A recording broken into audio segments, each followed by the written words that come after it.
मागच्या भागात आपण पाहिलं की रात्री 2 वाजता तो उठला आणि गाडी घेऊन बस स्टँडकडे गेला. बस येण्याच्या 1 तास आधीच तो तिथे पोहोचला. बसमध्ये मैत्रिणींसोबत प्रवास करत असलेली नुपूर विचार करत होती. त्याने अजून फोन केला नाही. तिला अपूर्ण वाटत होतं. तिने घड्याळ पाहिलं आणि फोन खाली ठेवला.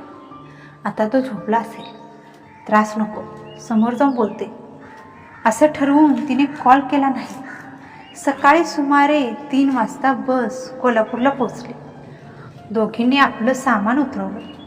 मिरजहून येताना त्यांनी हॉस्टेल रूम रिकामी केली होती. त्यामुळे 4-5 बॅगा होत्या. एकूण 10 बॅग असल्याने सगळं एकदम नेणं शक्य नव्हतं. म्हणून त्यांनी फक्त 2-3 महत्त्वाच्या बॅगा सोबत घेतल्या. उरलेल्या बॅगा तुकाराम बाबांना कुरिअरने पाठवायला सांगितलं होतं. बसमधून उतरून त्या ॲटो शोधत होत्या. तेवढ्यात नुपूरची नजर एका चमकणाऱ्या कारवर पडली. तिचे डोळे आश्चर्याने मोठे झाले. ही कार इथे कशी? ती कार तिच्यासाठी अनोळखी नव्हती. ती त्यांच्या घरचीच कार होती. पण तिने तर त्याला फोनही केला नव्हता. मग तो अगदी योग्य वेळी इथे कसा पोहोचला? ती विचारात पडली.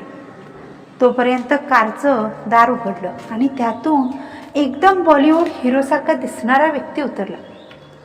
सायलीने त्याला TV इंटरव्ह्यू आणि मॅगझिनमध्ये पाहिलं होतं. पण तो नुपूरचा नवरा आहे हे समजल्यानंतर ती त्याच्याबद्दल अजूनच उत्सुक झाली होती. त्याला समोर पाहताच तिच्या चेहऱ्यावर हसू उमटलं. नुपूर मात्र अजूनही आश्चर्याने स्थिर उभी होती. तो तिच्याजवळ येत हसून म्हणाला, काय अशीच फ्रीज झालीस? तुम्ही इथे कसे? तुला घ्यायला आलो, पण मी तुम्हाला सांगितलंच नाही की मी निघाली आहे. बस कधी येईल तेही नाही. मग इतक्या योग्य वेळी कसे आलात? तो थोडा विचार करण्याच्या अंदाजात म्हणाला, काल रात्री तू बोलत होतीस तेव्हा मी तिथेच होतो, म्हणून आलो. थोडा लवकर आलो. तिला वाटलं थोडा लवकर म्हणजे 10-20 मिनटं. तिला माहीत नव्हतं की तो तिला पाहण्यासाठी 1 तास आधीच आला होता. मग नुपूरने सायलीशी त्याच्याशी परिचय करून दिला. चला म्हणत त्याने दोघींना कारमध्ये बसवलं. सायली मागच्या सीटवर बसली. तिने हेडसेट लावले आणि गाणी ऐकत झोपल्यासारखं नाटक करू लागली. ती खरं तर झोपली नव्हती. फक्त दोघांना मोकळेपणाने बोलता यावं म्हणून शांत पडली होती. नुपूर पुढच्या सीटवर बसली आणि संपूर्ण रस्त्यात त्याच्याकडेच पाहत राहिली. तोही शांत होता.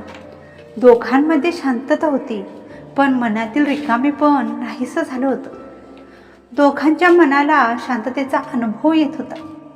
घरासमोर कार थांबली. नुपूरने सायलीला उठवलं आणि आत गेली. नोकरांना सामान आणायला सांगून शिवाय देखील मागोमाग घरात आला. सगळे गाढ झोपले होते. शिवायने सायलीला वेगळ्या खोलीत राहायला सांगितलं. उद्या हॉस्टेलला जायचं आहे ना, 9-10 नंतरच एंट्री मिळेल, आराम करा असं सांगून तो आपल्या खोलीत गेला. नुपूरने सायलीची व्यवस्था करून स्वतःच्या खोलीकडे निघाली. आजची रात्र वेगळी वाटत होती. जणू पहिलीच रात्र आहे. प्रत्येक पावलागणिक तिचं हृदय जोरात धडधडत होतं. दरवाजापाशी येऊन तिने छातीवर हात ठेवला. मला काय होतंय? तिने खोल श्वास घेतला. तो बाल्कनीत उभा होता. ती पुढे जायला निघाली, पण स्वतःला घामाने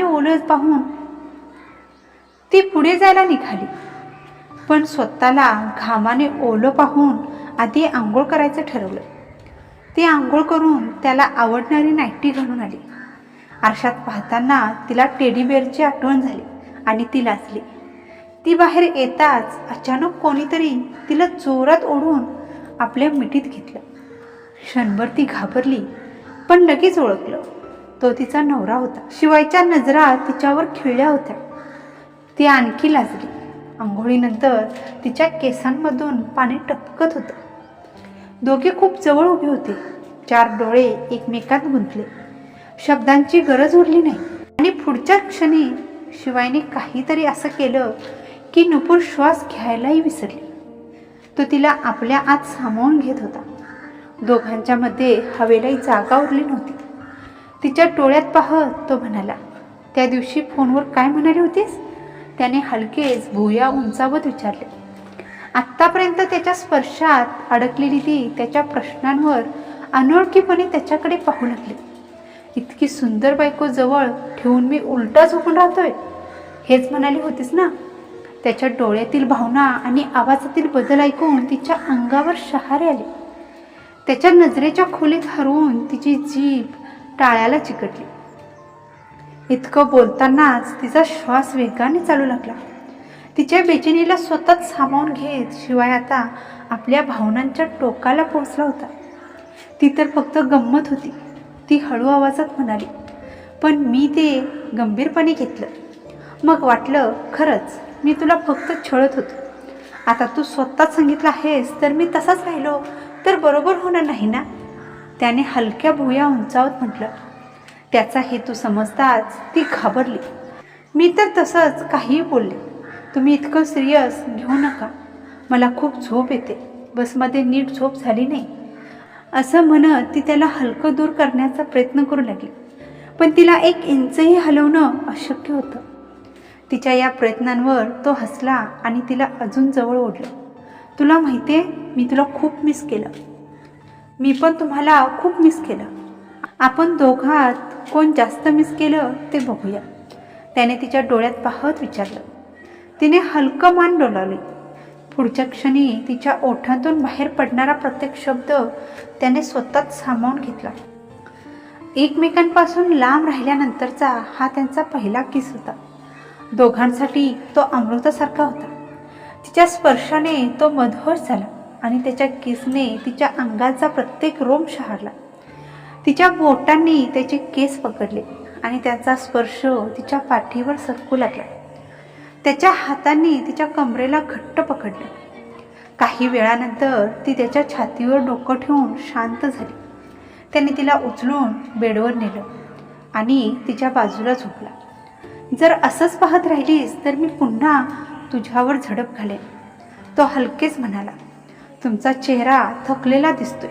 मीही 2 दिवस झोपलो नाही. आता झोपूया का? घड्याळात 4:30 वाजले होते. दोघांनी लाईट बंद केली. ती थोडी दूर झोपायला लागली, पण त्याने तिला जवळ ओढलं आणि आपल्या छातीशी धरलं. ती आनंदाने त्याच्या छातीवर डोकं ठेवून झोपली. दोघेही गाढ झोपले. सकाळी 5:30ला अलार्म वाजला. शिवाय उठला.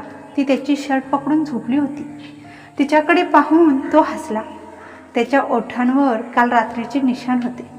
नंतर तो आंघोळ करून आला तेव्हा ती तयार झाली होती. नवीन ड्रेस ठेवला होता ना, मग हा का घातलास? त्याने विचारलं.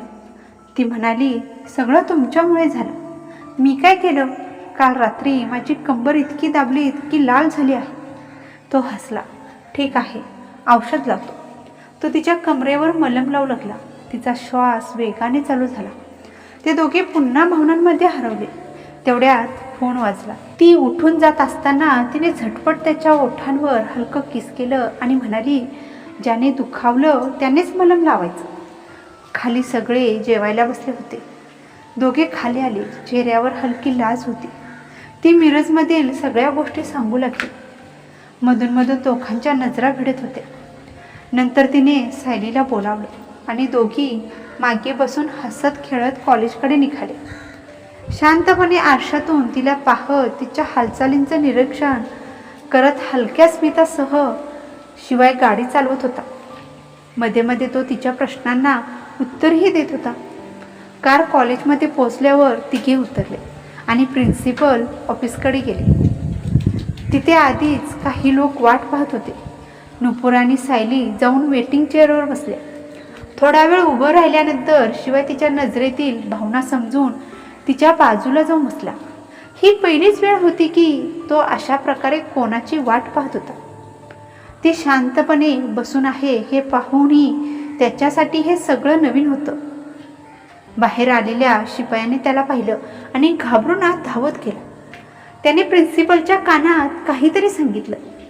ते ऐकताच प्रिन्सिपल घाबरून उठले आणि लगेच शिवायकडे आले. अरे सर, आपण इथे बसून का वाट पाहताय? यायला हवं होतं ना?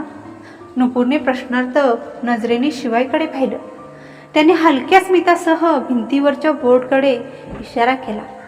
तिथे एज्युकेशन ट्रस्टींच्या नावामध्ये शिवायचं नावही होतं. हे पाहून सगळ्यांच्या डोळ्यात आश्चर्य उमटलं. नुपूर ही थोडी चकित झाली. प्रिन्सिपलच्या बोलण्यावर शिवाय आत गेला. जाण्यापूर्वी त्याने इशाऱ्याने नुपूरला पुढे येण्यास सांगितलं. दोघींचं ॲडमिशन पूर्ण झालं. मग ते हॉस्टेलला गेले. तिथल्या सुविधांची तपासणी करून त्यांनी सायलीला हॉस्टेलमध्ये सोडलं आणि परत निघाले. येता येता गाडीत शांतता होती. जातेवेळी मागे बसून हसत बोलणारी ती आता पुढे बसून खिडकी बाहेर पाहत होती. तरीही तिला जाणवत होतं की तिच्या नवऱ्याची नजर सतत तिच्यावरच आहे. शिवाय गाडी चालवत असताना अचानक गाडी साईडला थांबवली. काय झालं तिने विचारलं. आपण आता कुठे जातोय याचा विचार करत होतो. तुला ऑफिसला सोडू की घरी? ऑफिसला नाही, मी घरी जाते, ती पटकन म्हणाली. तो तिच्याकडे पाहू लागला. ऑफिसला गेलं तर तुम्ही कामात व्यस्त व्हाल, मला कंटाळा येईल. तो हसला. तू माझ्याजवळ असशील तर मी काम करू शकणार नाही. मी अचानक एके दिवशी ऑफिसला येईन, पाहीन तुम्ही खरंच काम करता की तिथल्या मुलींना बघता. आजपर्यंत मी कुठल्याही मुलीकडे नीट पाहिलं नाही, फक्त तुझ्याशिवाय. ती हसली आणि त्याच्या खांद्यावर डोकं टेकवलं. तुम्ही खूप बदललात. तो म्हणाला, मी नाही बदललो, तुम्ही स्वतः बदलला. ती शांतपणे म्हणाली. मग शिवाय आपल्या आयुष्याबद्दल सांगू लागला. लहानपणापासून कसा कठोर झाला. घरची जबाबदारी, व्यवसाय, भावंडांपासून दुरावा, एकटेपणा, सगळं त्याने उघडपणे सांगितलं. ती त्याचा हात हातात घेऊन म्हणाली, आता काळजी करू नका, मी आहे ना. मी तुमची मैत्रीण, तुमचं प्रेम, तुमची पत्नी, सगळं आहे. तो तिच्याकडे पाहत राहिला. आपण कधी हसू, कधी भांडू, पण नेहमी एकत्र राहू, ती म्हणाली. मग प्रेम करत करत भांडूया, तो खोडकरपणे म्हणाला आणि तिला कमरेतून जवळ ओढलं. ती लाजली. सोडा ना बदमाश. बदमाश काय करतो ते बघशील, म्हणत त्याने तिच्या ओठांवर हलकं चुंबन दिलं. घरी राजश्री आणि आजी हॉलमध्ये बसून गप्पा मारत होते. प्रिया आज घरी नव्हती, कारण तिचा कॉलेजचा पहिला दिवस होता. सकाळीच समीर तिला कॉलेजला सोडायला गेला होता. स्वराई आपल्या कॉलेजला निघून गेली होती. घरात आलेली नुपूर हळूच जाऊन दोघींच्या मध्ये बसली. तिला पाहून बाकी सगळे दरवाजाकडे वळले. काय, शिवाय नाही आला? आले होते आजी, दरवाजापर्यंत येऊन परत गेले. नुपूरने उत्तर दिलं. तुला पण ऑफिसला जायचं होतं ना, त्यांनी बोलावलं होतं, पण मीच नाही म्हटलं. नुपूरने खांदे उडवत सांगितलं. तिथे सगळे खूप बिझी असतात, मी गेले असते तर त्यांच्या कामात अडथळा झाला असता आणि मला कंटाळा आला असता, म्हणून घरी आले. कॉलेज कसं होतं? आजीने उत्सुकतेने विचारलं. खूप छान होतं आजी, सगळ्या तयाऱ्या पूर्ण झाल्या आहेत. पण तुम्हाला माहिती आहे का, हे त्या कॉलेजचे ट्रस्ट मेंबर आहेत. त्यांनी कधी सांगितलंच नाही. आम्ही पोहोचताच प्रिन्सिपल स्वतः त्यांना आत बोलवायला आले. मी तर तिथेच शॉक झाले. इतकंच नाही, आपल्या अजूनही कितीतरी कॉलेजेस आहेत. अरे आजी, आजसाठी इतकाच धक्का पुरेसा आहे, नुपूर हसत म्हणाली. सगळं सांगून माझं नाजूक हृदय अजून नाजूक करू नका. आजी हसल्या. त्यांनी तिचे कान हलके जोडले. तू तर खूप खोडकर मुलगी आहेस. शिवाय तुला कसा सांभाळतो कोण जाणे. मीच त्यांना सांभाळते, ते मला काय सांभाळणार? नुपूरने खोडकरपणे उत्तर दिलं. आजी, मला त्यांच्याबद्दल काही सांगाल? कोणाबद्दल? माझ्याशिवायबद्दल. तिने माझ्याशिवाय म्हटल्यावर आजी आणि राजश्रीच्या डोळ्यात आनंद चमकला. आजी हसत म्हणाल्या, शिवाय खूप समजूतदार, शिस्तप्रिय आणि खूप चांगला मुलगा आहे. राजश्रीच्या लग्नानंतर काही वर्षांनी तो झाला. घरात सगळ्यांचा लाडका होता. मग वर्षभराने समीर झाला, पण तो खूप खोडकर होता. त्यानंतर तुझ्या आजोबांनी आणि बापांनी शिवायला ऑफिसला न्यायला सुरुवात केली. त्यांचं बालपण तिथेच गेलं, म्हणून तो बिझनेस माइंडेड झाला. घरात सगळ्यांना तो खूप प्रिय आहे. स्वरा आणि समीर कुणाचा ऐकत नसतील, पण शिवायने काही सांगितलं की लगेच मानतात. आजी पुढे म्हणाल्या, तो फक्त भाऊ नाही, त्यांचा मार्गदर्शक आहे. स्कूल कॉलेजमध्येही त्याच्याबद्दल कुणी वाईट बोललं नाही. बिझनेस सुरू केल्यापासून त्याला फक्त यश मिळालं, पण तो इतका कामात बुडाला की आम्हाला काळजी वाटू लागली. आता तो आल्यापासून तो बदलला आहे. वेळेवर घरी येतो, आमच्यासोबत बसून जेवतो. हे सगळं पाहून मला खूप आनंद होतो. आजीच्या डोळ्यात समाधान होतं. नुपूर शांतपणे ऐकत होती. तिने मनात ठरवलं, मी शिवायची सगळी अपूर्ण स्वप्न पूर्ण करेन. तोही एक दिवस सगळ्यांसोबत मनापासून हसेल. त्याचवेळी कॉलेज संपवून प्रिया बाहेर आली. बाहेर समीर तिची वाट पाहत होता. त्याला पाहताच ती आनंदाने धावत गेली आणि त्याला घट्ट मिठी मारली. समीर थोडा घाबरला. प्रिया, हा रस्ता आहे, तो म्हणाला. आजूबाजूचे लोक पाहत होते. समीर लाजला. प्रिया मात्र हसत कारमध्ये जाऊन बसली. कॉलेज कसं होतं? खूप छान, आणि हे सगळं तुमच्यामुळे. थँक्यू असं नाही म्हणायचं, तो जवळ झुकत म्हणाला. प्रिया लगेच म्हणाली, हा रस्ता आहे, घरी गेल्यावर जे करायचं ते करा. समीर हसला आणि गाडी चालवू लागला. इकडे शिवाय घरी आला. त्याने पाहिलं नुपूर खोलीत काहीतरी काम करत होती. तो तिच्याकडे पाहत उभा राहिला. त्याच्या चेहऱ्यावर हलका नाराजीचा भाव होता. कॅम्प्युटर समोर बसून काहीतरी करत असलेली नुपूर पाहून त्याचा चेहरा रागाने लाल झाला. अजून कॉलेज नीट सुरूही झालेलं नाही आणि ही एवढ्या मेहनतीने अभ्यास करते असा विचार करत शिवाय हळूच तिच्याजवळ गेला. स्क्रीनवर नजर पडताच त्याचा राग अजून वाढला. नुपूर त्याच्या महागड्या कॅम्प्युटरवर गेम खेळत होती. सर्वात मोठी गोष्ट म्हणजे शिवाय तिच्या मागे उभा आहे हे तिला कळलंच नव्हतं. रागाने त्याने तिच्या डोक्यावर हलकी थाप दिली. नुपूर लगेच वळली आणि डोकं चोळत म्हणाली, आत्ताच आलात आणि मारलात? आता काय केलं मी?